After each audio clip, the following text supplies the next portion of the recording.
നമസ്കാരം. ഞാനിന്ന് ഒരു വിഷു സ്പെഷ്യൽ എപ്പിസോഡാണ് ചെയ്യുന്നത്. ഇത് ഇളനീർ പായസമാണ്. ഇപ്പം നമ്മൾ മിക്ക പാർട്ടിക്കൊക്കെ പോയാലും അതിൻ്റെ ഡെസേർട്ടായിട്ട് സെർവ് ചെയ്യുന്ന ഇളനീർ പായസമാണ്. ഇത് വളരെ എളുപ്പത്തിൽ എന്നാൽ നല്ല ടേസ്റ്റി ആയിട്ടുള്ള ഒരു പായസമാണ്. ഇത് തയ്യാറാക്കാനായിട്ട് ആവശ്യമുള്ള ചേരുവകൾ എന്തൊക്കെയാണെന്നും എങ്ങനെ തയ്യാറാക്കുന്നതെന്നും നമുക്ക് നോക്കാം. ഇതിനായിട്ട് നമുക്ക് 2 കപ്പ് പാല് വേണം. അതുപോലെ തന്നെ കണ്ടൻസ് മിൽക്ക് വേണം നമുക്ക്. ഇതൊരു 3 ടേബിൾ സ്പൂൺ വേണം. ഇനി ഇത് കരിക്ക് ചെറുതായിട്ട് അരിഞ്ഞതാണ്, ഇത് 1 കപ്പ്. അതുപോലെ ഇത് നല്ല കട്ടി തേങ്ങാപ്പാലാണ്, ഇതും 1 കപ്പുണ്ട്. പഞ്ചസാര നമുക്ക് ആവശ്യമുണ്ട്. നമുക്ക് ഏകദേശം മധുരം പോലെ മതി. ഏകദേശം ഒരു 4 ടേബിൾ സ്പൂണൊക്കെ പഞ്ചസാര ചേർക്കേണ്ട വരും. ഒരു നുള്ളു ഉപ്പ്, ഏലക്കാപ്പൊടി, കുറച്ച് ഏലക്കാപ്പൊടി വേണം. അതുപോലെ തന്നെ ഇത് കരിക്ക് നന്നായിട്ട് അരച്ച് വെച്ചേക്കുന്നതാണ്. ഇതൊരു 2 കപ്പ് കരിക്ക് നന്നായിട്ട് അരച്ചതാണിത്. കുറച്ച് കരിക്കിൻ്റെ വെള്ളത്തിൽ അരച്ചതാണ്. അതുപോലെ തന്നെ തേങ്ങാപ്പാലും എടുത്തു വെച്ചേക്കുന്ന കരിക്കും വെള്ളത്തിൽ തന്നെയാണ്. ഇത്രയാണ് നമുക്ക് ഈ ഇളനീർ പായസം തയ്യാറാക്കാനായിട്ട് ആവശ്യമുള്ള ചേരുവകൾ. ഇനി ഇത് തയ്യാറാക്കാനായിട്ട് ആദ്യം തന്നെ ഒരു സോസ് പാനിലേക്ക് നമ്മൾ എടുത്തു വെച്ചിട്ടുണ്ട് 2 കപ്പ് പാല്. ഇത് തിളപ്പിച്ച പാലാണ്. നമുക്ക് നന്നായിട്ട് ചൂടാക്കിയെടുക്കാം. തീ കത്തിക്കാം. ഈ 2 കപ്പ് പാലിലേക്ക് നമുക്ക് ഏകദേശം ഒരു 3 ടേബിൾ സ്പൂൺ ഈ കണ്ടൻസ് മിൽക്ക് ചേർത്ത് കൊടുക്കാം.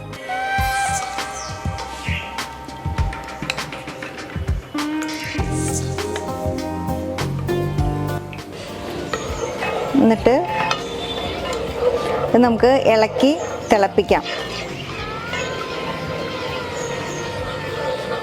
ഈ കൂടെ തന്നെ നമുക്ക് കരിക്ക്, ഇത് കരിക്കിൻ്റെ ആ പുറകിലത്തെ തൊലിയൊന്നും ഇല്ലാതെ നല്ല വൃത്തിക്ക് അരിഞ്ഞെടുത്തേക്കുന്നതാണ്. നമുക്ക് ഈ കരിക്ക് പായസം, ഇളനീർ പായസത്തിന് നമുക്ക് നല്ല വൈറ്റ് കളറാണ് കിട്ടേണ്ടത്.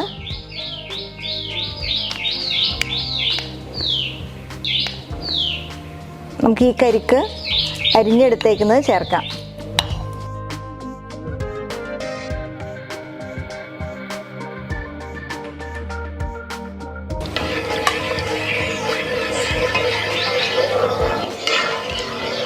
കരിക്ക് അരിഞ്ഞത് ചേർത്തു.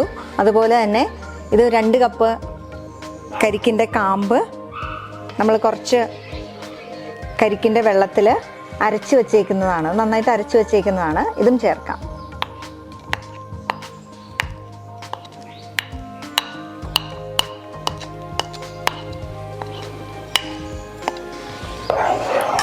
നമുക്ക് കുറഞ്ഞ തീയിൽ നന്നായിട്ട് ഇളക്കി വേണം ഇത് രണ്ടും വേവിക്കാനായിട്ട്.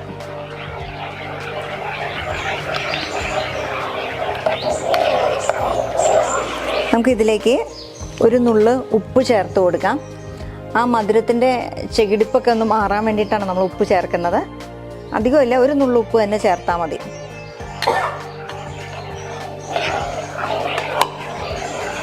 ഇനി നമുക്കിതിലേക്ക് പഞ്ചസാര ചേർക്കണം.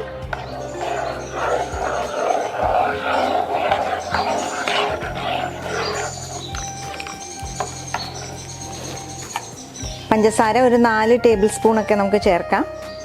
എന്നിട്ട് മധുരം നോക്കിയിട്ട് വേണമെങ്കിൽ വീണ്ടും ഒരു ടേബിൾ സ്പൂൺ കൂടി ചേർത്ത് കൊടുക്കാം.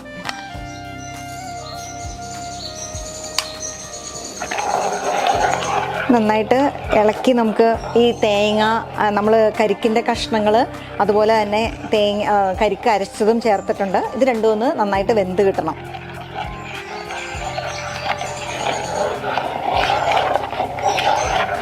ഇതിൻ്റെ ഈ നല്ല തൂവെള്ള കളറ് പോകാതിരിക്കാൻ നമ്മൾ പ്രത്യേകം ശ്രദ്ധിക്കണം. നമ്മൾ ഈ കണ്ടൻസ് മിൽക്കൊക്കെ കൂടുതൽ ചേർത്ത് കഴിഞ്ഞാൽ അതിനൊരു യെല്ലോയിഷ് ടിൻറ്റ് വരും. അങ്ങനെ ആകാതിരിക്കാൻ വേണ്ടിയിട്ടാണ്. അതുപോലെ തന്നെ ഈ കണ്ടൻസ് മിൽക്കിൻ്റെ ടേസ്റ്റും അധികമായിട്ട് വരും. അപ്പം അതിൻ്റെ ടേസ്റ്റും അധികം കയറി വരേണ്ട ആവശ്യമില്ല. എന്താണെന്ന് വെച്ച് കഴിഞ്ഞാൽ നമ്മൾ ഇളനീർ പായസമാണല്ലോ തയ്യാറാക്കേണ്ടത്. അപ്പോൾ അതിന് ശരിക്കും ഈ കരിക്കിൻ്റെയും തേങ്ങയുടെയും ഒക്കെ ടേസ്റ്റ് തന്നെയാണ് വേണ്ടത്. അപ്പം അതിന് വേണ്ടിയിട്ടാണ് നമ്മൾ അധികം ചേർക്കാതിരിക്കുന്നത്.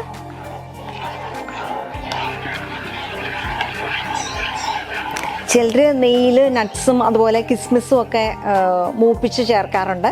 ഞാൻ അതും ചേർക്കുന്നില്ല. എനിക്ക് അത്രയും കൂടിയും ഇതിൻ്റെ കളറ് മാറണ്ട, അതുകൊണ്ടാണ് ഞാനത് ചേർക്കാത്തത്. നിങ്ങൾക്ക് വേണമെങ്കിൽ അങ്ങനെ ചേർക്കാവുന്നതാണ്. അതായത് വെന്ത് നന്നായിട്ട് കുറുകിയിട്ടുണ്ട്.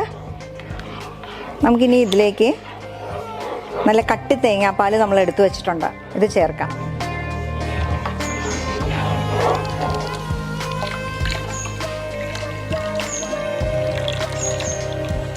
ഇത് നല്ല കട്ടി തേങ്ങാപ്പാലായതുകൊണ്ട് ഇത് പാല് ചേർത്തതിന് ശേഷം നമുക്ക് തിളയ്ക്കരുത്. തിളച്ച് കഴിഞ്ഞാൽ കട്ടി തേങ്ങാപ്പാൽ ആയതുകൊണ്ട് തന്നെ ഇത് പിരിഞ്ഞു പോകും. അപ്പം നമുക്ക് തീ നിർത്താം. നമുക്ക് കുറച്ച് നന്നായിട്ടൊന്ന് ചൂടായാൽ മതി. തേങ്ങാപ്പാൽ ചേർത്തിട്ട് നമുക്ക് കുറച്ച് ഏലക്കാപ്പൊടി ചേർക്കാം.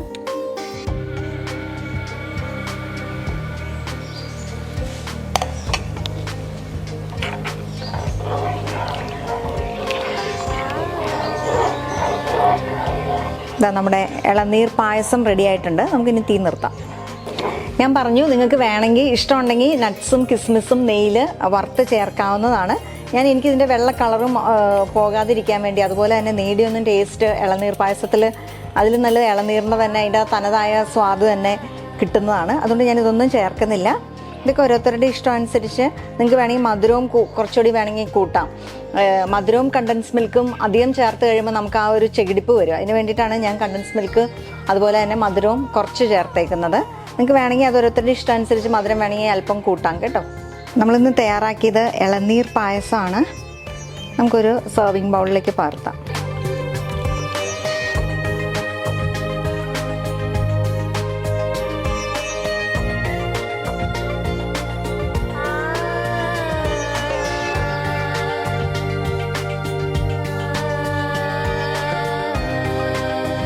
ഞാൻ ഇന്ന് തയ്യാറാക്കിയത് ഇളനീർ പായസമാണ്. ഇത് ഒരു വിഷു സ്പെഷ്യൽ എപ്പിസോഡാണ്. ഈ വിഷുവിന് തീർച്ചയായിട്ടും നിങ്ങൾ മറ്റ് പായസങ്ങൾ തയ്യാറാക്കുന്നതിനോടൊപ്പം തന്നെ ഇളനീർ പായസം തയ്യാറാക്കി നോക്കണം. മറ്റൊരു നല്ല റെസിപ്പിയുമായി അടുത്ത എപ്പിസോഡിൽ നമുക്ക് വീണ്ടും കാണാം. എല്ലാ പ്രേക്ഷകർക്കും വിഷു ദിന ആശംസകൾ.